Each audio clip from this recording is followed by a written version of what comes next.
Welcome to the One Year Bible, February 17. The Old Testament reading, Leviticus chapter 4, verse 1 through chapter 5, verse 19. Then the Lord said to Moses, "Give the following instructions to the people of Israel. This is how you are to deal with those who sin unintentionally by doing anything that violates one of the Lord's commands. If the high priest sins, bringing guilt upon the entire community, he must give a sin offering for the sin he has committed.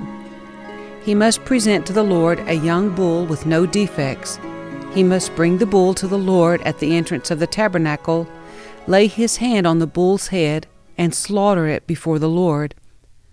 The high priest will then take some of the bull's blood into the tabernacle, dip his finger in the blood, and sprinkle it 7 times before the Lord in front of the inner curtain of the sanctuary. The priest will then put some of the blood on the horns of the altar for fragrant incense that stands in the Lord's presence inside the tabernacle. He will pour out the rest of the bull's blood at the base of the altar for burnt offerings at the entrance of the tabernacle. Then the priest must remove all the fat of the bull to be offered as a sin offering. This includes all the fat around the internal organs, the 2 kidneys, and the fat around them near the loins, and the long lobe of the liver. He must remove these along with the kidneys, just as he does with the cattle offered as a peace offering, and burn them on the altar of burnt offerings. But he must take whatever is left of the bull, its hide, meat, head, legs, internal organs, and dung, and carry it away to a place outside the camp that is ceremonially clean, the place where the ashes are dumped. There, on the ash heap, he will burn it on a wood fire. If the entire Israelite community sins by violating one of the Lord's commands, but the people don't realize it, they are still guilty. When they become aware of their sin, the people must bring a young bull as an offering for their sin and present it before the tabernacle. The elders of the community must then lay their hands on the bull's head and slaughter it before the Lord. The high priest will then take some of the bull's blood into the tabernacle, dip his finger in the blood, and sprinkle it 7 times before the Lord in front of the inner curtain. He will then put some of the blood on the horns of the altar for fragrant incense that stands in the Lord's presence inside the tabernacle. He will pour out the rest of the blood at the base of the altar for burnt offerings at the entrance of the tabernacle. Then the priest must remove all the animal's fat and burn it on the altar, just as he does with the bull offered as a sin offering for the high priest. Through this process, the priest will purify the people, making them right with the Lord, and they will be forgiven.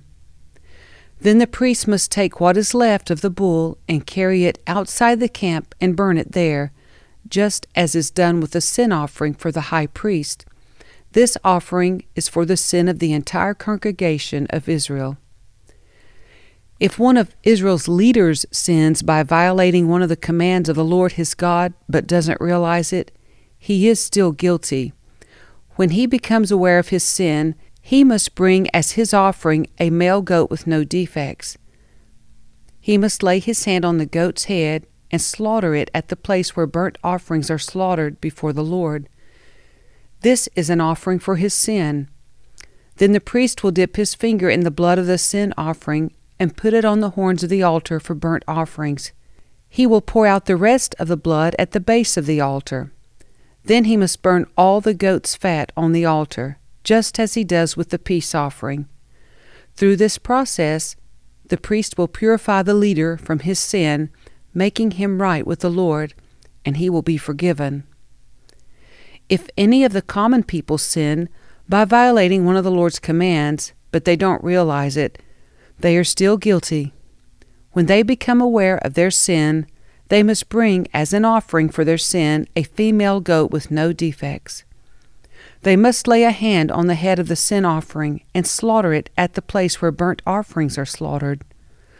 Then the priest will dip his finger in the blood and put it on the horns of the altar for burnt offerings. He will pour out the rest of the blood at the base of the altar. Then he must remove all the goat's fat, just as he does with the fat of the peace offering.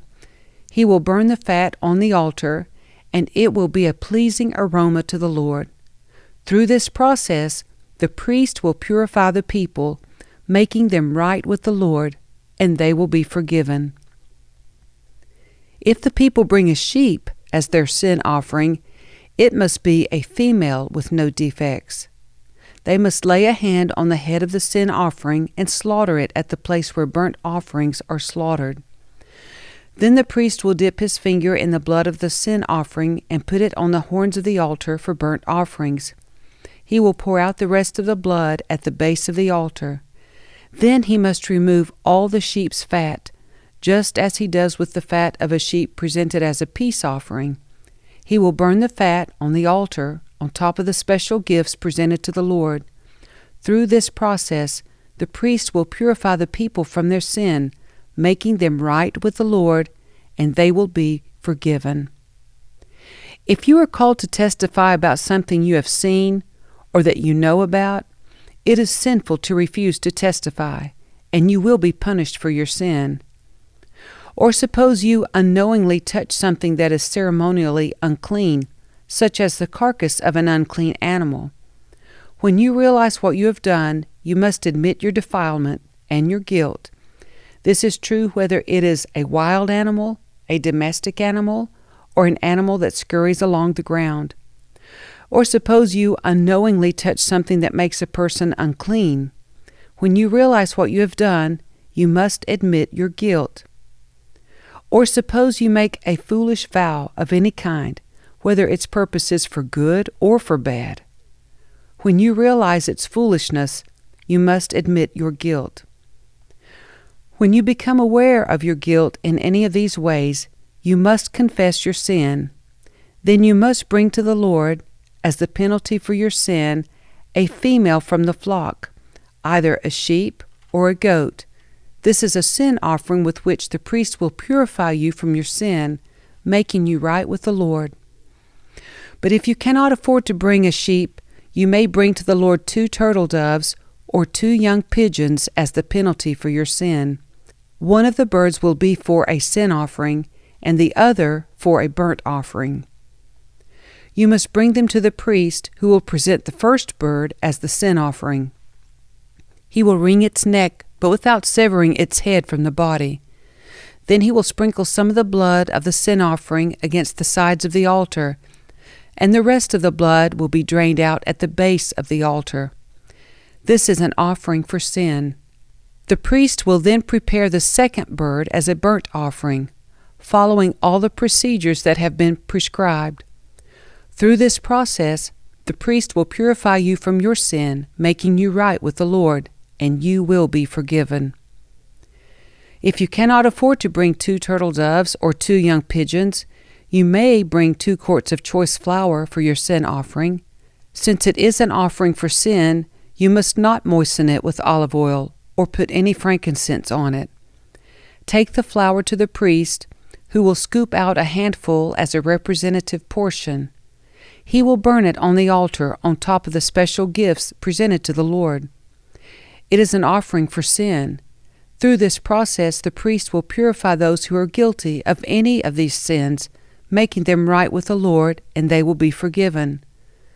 The rest of the flour will belong to the priest, just as with the grain offering. Then the Lord said to Moses, "If one of you commits a sin by unintentionally defiling the Lord's sacred property, you must bring a guilt offering to the Lord. The offering must be your own ram with no defects, or you may buy one of equal value with silver, as measured by the weight of the sanctuary shekel. You must make restitution for the sacred property you have harmed by paying for the loss, plus an additional 20%. When you give the payment to the priest, he will purify you with the ram sacrificed as a guilt offering, making you right with the Lord, and you will be forgiven. Suppose you sin by violating one of the Lord's commands. Even if you are unaware of what you have done, you are guilty and will be punished for your sin. For a guilt offering you must bring to the priest your own ram with no defects, or you may buy one of equal value. Through this process the priest will purify you from your unintentional sin, making you right with the Lord, and you will be forgiven. This is a guilt offering, for you have been guilty of an offense against the Lord.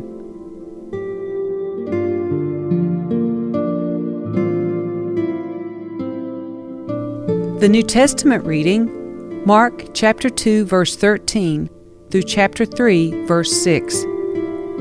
Then Jesus went out to the lake shore again and taught the crowds that were coming to him. As he walked along, he saw Levi, son of Alphaeus, sitting at his tax collector's booth.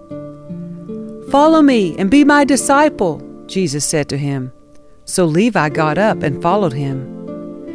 Later, Levi invited Jesus and his disciples to his home as dinner guests, along with many tax collectors and other disreputable sinners. There were many people of this kind among Jesus' followers. But when the teachers of religious law, who were Pharisees, saw him eating with tax collectors and other sinners, they asked his disciples, "Why does he eat with such scum?" When Jesus heard this, he told them, "Healthy people don't need a doctor, sick people do. I have come to call not those who think they are righteous, but those who know they are sinners." Once when John's disciples and the Pharisees were fasting, some people came to Jesus and asked, "Why don't your disciples fast like John's disciples and the Pharisees do?" Jesus replied, "Do wedding guests fast while celebrating with the groom? Of course not. They can't fast while the groom is with them. But someday the groom will be taken away from them, and then they will fast. Besides, who would patch old clothing with new cloth? For the new patch would shrink and rip away from the old cloth, leaving an even bigger tear than before. And no one puts new wine into old wineskins, for the wine would burst the wineskins, and the wine and the skins would both be lost. New wine calls for new wineskins." One Sabbath day, as Jesus was walking through some grain fields, his disciples began breaking off heads of grain to eat.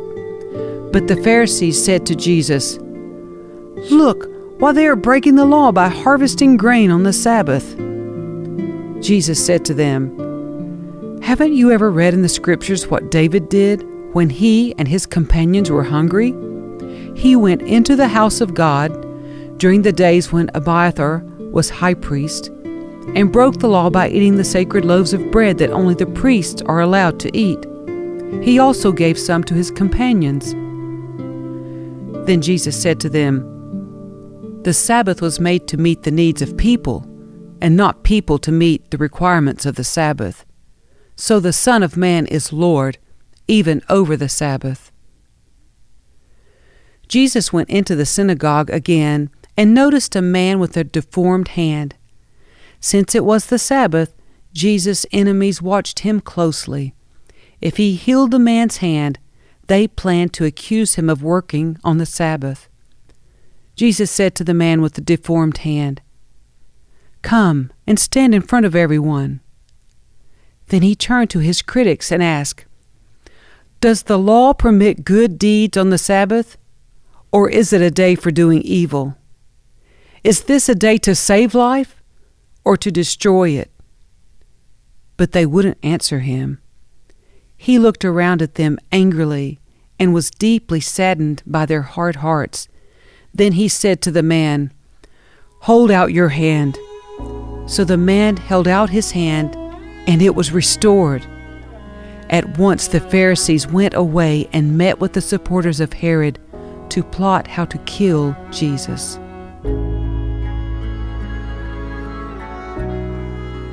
Psalm 36, verses 1 through 12. Sin whispers to the wicked deep within their hearts. They have no fear of God at all. In their blind conceit, they cannot see how wicked they really are. Everything they say is crooked and deceitful. They refuse to act wisely or do good. They lie awake at night, hatching sinful plots. Their actions are never good. They make no attempt to turn from evil. Your unfailing love, O Lord, is as vast as the heavens. Your faithfulness reaches beyond the clouds. Your righteousness is like the mighty mountains, your justice like the ocean depths. You care for people and animals alike, O Lord. How precious is your unfailing love, O God. All humanity finds shelter in the shadow of your wings. You feed them from the abundance of your own house, letting them drink from your river of delights. For you are the fountain of life, the light by which we see.